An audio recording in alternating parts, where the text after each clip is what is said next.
সর্বনেশে গ্রীষ্ম এসে বর্ষ শেষের রুদ্র রূপে আপন ঝোঁকে বিষম রোখে আগুন ফোঁকে ধরার চোখে কবি সুকুমার রায়ের ছন্দ মিলছে আকাশে বাতাসে, পাল্লা দিয়ে বাড়ছে তাপমাত্রা, বইছে লু।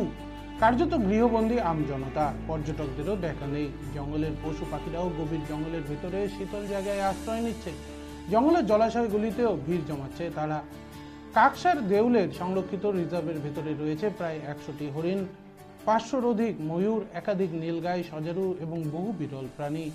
বছরের অন্যান্য সময় সারাদিনই দেখা মেলে ওদের দেখতে পেয়ে আনন্দ উপভোগ করে দূর দূরান্তের পর্যটকেরাও।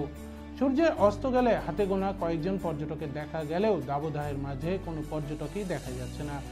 এই দাবদাহে অসুস্থ যাতে হয়ে না পড়ে বন্য জীবজন্তু, সেই জন্য বিশেষ পদক্ষেপ নেওয়া শুরু করেছে বর্ধমান বন বিভাগের দুর্গাপুর বনাঞ্চল। দুর্গাপুর বনাঞ্চলের বনাধিকারিক সুদীপ বন্দ্যোপাধ্যায় বলেন, প্রতিদিন সকালে এবং বিকেলে সংরক্ষিত রিজার্ভের ভেতরে হরিণদের খাওয়ানো হচ্ছে ORS।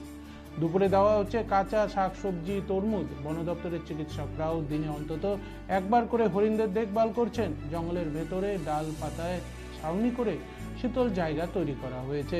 বন দপ্তরের সংরক্ষিত রিজার্ভ ছাড়াও গোটা জঙ্গলে বেশ কয়েকটি জায়গায় জলের সাথে ORS মিশিয়ে রাখা হচ্ছে। সেই ORS মেশানো জল খাচ্ছে ময়ূর থেকে শুরু করে বিভিন্ন পাখি।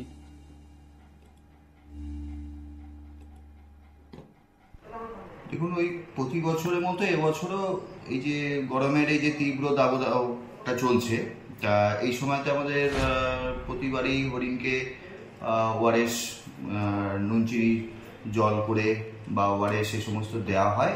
তা এবারেও সেই একই রকমভাবে দেওয়া হচ্ছে।